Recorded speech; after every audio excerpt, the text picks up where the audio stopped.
Hi love, welcome back to my YouTube channel. And if this is the first time you're seeing me on your feed, hi, my name is Bisimi, and this is a space where I share my experiences, my epiphanies, and the lessons I'm learning on my self-discovery, becoming, and healing journey. So in today's video, I want to talk about transitioning from self-abandonment to self-embodiment. But first, I really want to go in depth into self-abandonment, my experience with self-abandonment. So in the past, I have always struggled in most of my relationships, friendships, family, even romantic relationships. I have always struggled to feel connected, completely connected, or feel like I'm really loved from the depths with anyone, parents, siblings, romantic relationships, and in different types of friendships that I was keeping. I don't know, for so many reasons I struggle to feel like I am loved by these people. Like, I am someone that has always been my 100% in any relationship that I am in, like any dynamics of any relationship.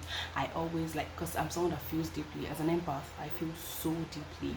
So surface level connection, anything surface level, like, doesn't suit me. I don't indulge in surface level. I don't even like small talks. So I've always been this person to go all in most of my relationships. But this thing played out for so long in my life, and I did not take note of it until very recently in my life, that I give myself in every relationship because I feel like that is how it's supposed to be. Like, I give myself and then they love me back. I've always felt like I had to give something to be loved. I have to prove to people that I am worthy of their love or worthy of being cared for so long. But I didn't understand the root of that. I didn't understand why I felt or I thought that I had to give so much to be loved back. And because of that, I suffered in most of my relationship. In most of my friendships, I was just always like this supermarket friend where people just come pick things and go. People just come buy and go. Nobody lives in the supermarket. Even the people that work in the supermarket just come to work for the day and they close and they go back home. The supermarket at the end of the day is like on its own until the next working day. And then people that come in, so customers come in, they buy, they pick, they select whatever they want and they move. That's how most of my friendship dynamic has been. And for relationships too, that's how it's been. I'm not saying that, oh, they didn't do anything good for me or there was nothing good that they contributed to those relationships. Of course they did their best. But the thing is, the kind of love that I know I've always wanted, this kind of soul level, this depth filled love that I've always wanted, that I've always longed for, I could never find with if any of my friends or romantic relationships, even in the family. It was just recently when I got serious with deciding to heal and become the best version of myself that I started getting epiphanies about some things in my life, and this one blew me off. So I've always felt like I wasn't the problem, that people were the problem. Like, not blaming them, but saying they are not the right people for me, they are not the right people for me. But my mindset started to change when I realized that most of the realities I've been living, I create them by myself. Like, that is something that first humbled me. Through the mind, through my beliefs, I create my realities. There are some cycles that I've noticed in my life for a long time, but I could never understand why those cycles kept on playing. Once I started to understand that you create your reality by what is inside your mind, you create your reality from your mind. Life doesn't just happen to you. Life happens to you as a result of what you hold inside. And that was where I started to pay attention to a lot of the things that have been happening to me in the past. And doing that, there was this particular day in my meditation, I just sat and I said I wanted to meditate and just speak to my soul. And then I was in this quiet space. All of a sudden, the enlightenment just came to me. In fact, I even wrote it down. And what I wrote down was, all my past relationships and connections have been reflections of my relationship with myself. I used to feel like it was everybody's fault and not my fault. Like, I just used to blame them, that they just don't know how to love me, I'm in the wrong place. And while the relationships might have been wrong, some of those relationships might have been wrong, the people were not the problem. The problem originated from me, because I didn't know myself. I didn't understand myself. So I could not even love myself the way I wanted to be loved, because every kind of love I've received in my life is a reflection of how I love myself and how I see myself. I didn't know this was true until my soul started to humble me. Like, sitting in silence actually humbles me. Like before, I used to like solitude, but most times in my solitude, I would be talking to myself. I would hardly be quiet. I would just be talking. My mind is coming with words, and then I'm speaking them out.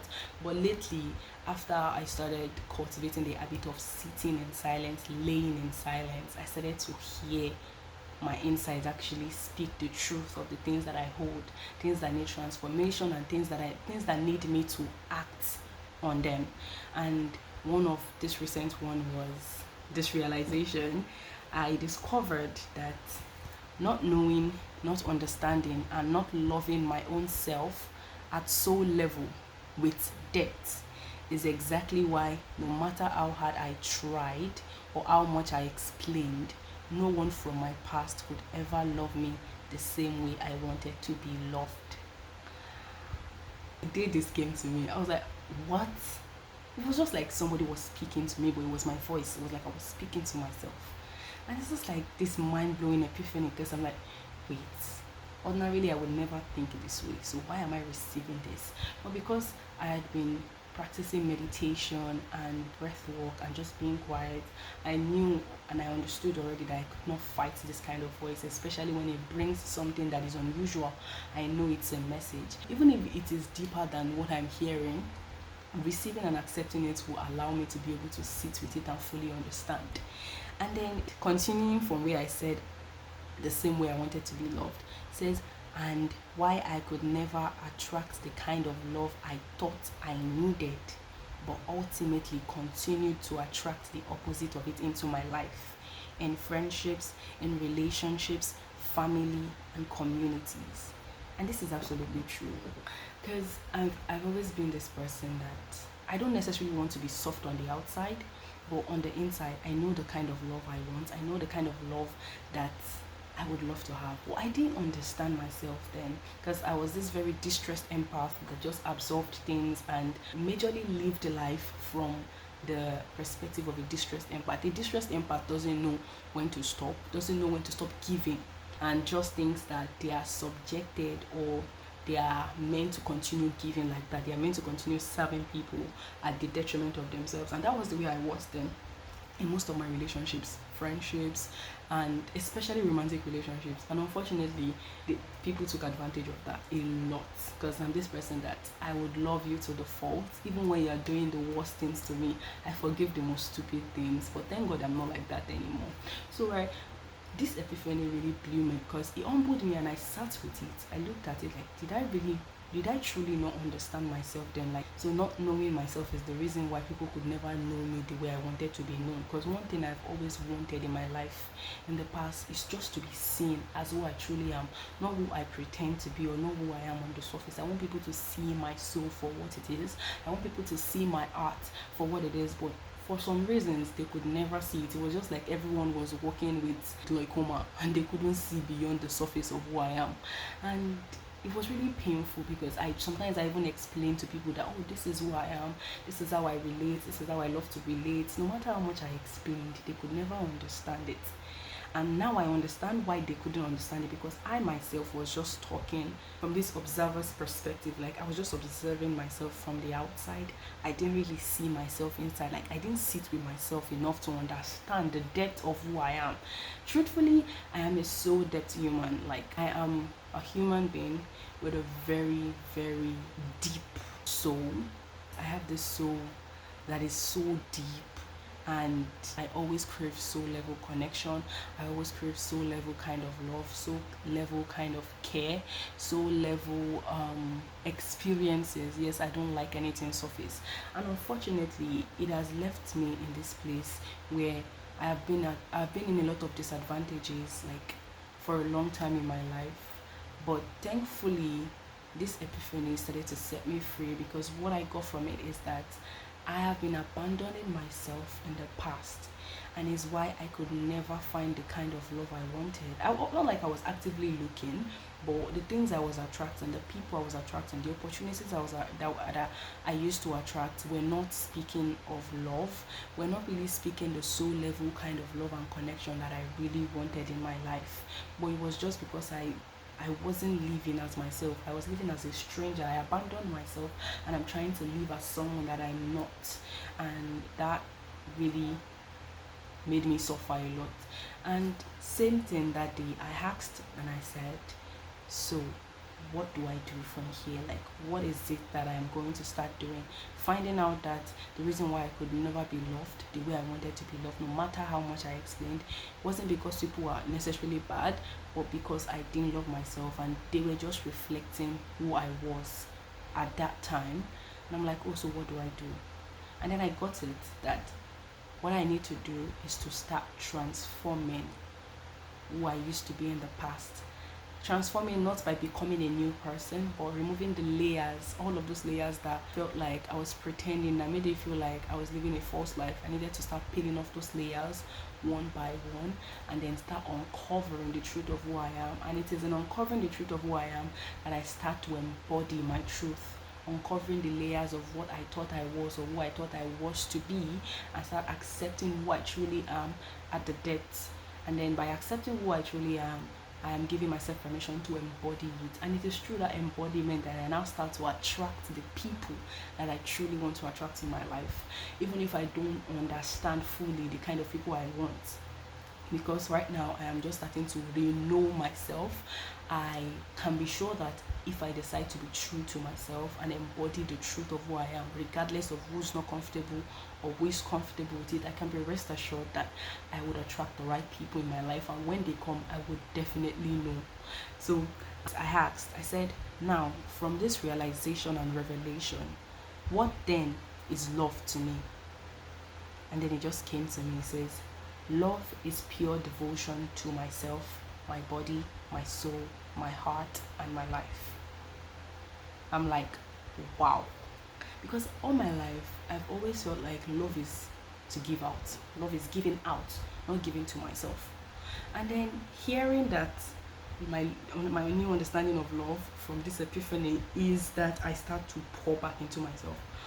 Indirectly saying that I have to be selfish, but in a healthy way, because one of the things I've struggled with in my life is being self-focused or selfish. Let's put selfish as the right word. I've always felt like, no, like life is not about me, life is about others, about loving people. And that is what I've committed most of my life to: loving people, caring for people, and most times at the detriment of myself. Especially when I was a distressed empath, it was at the detriment of myself.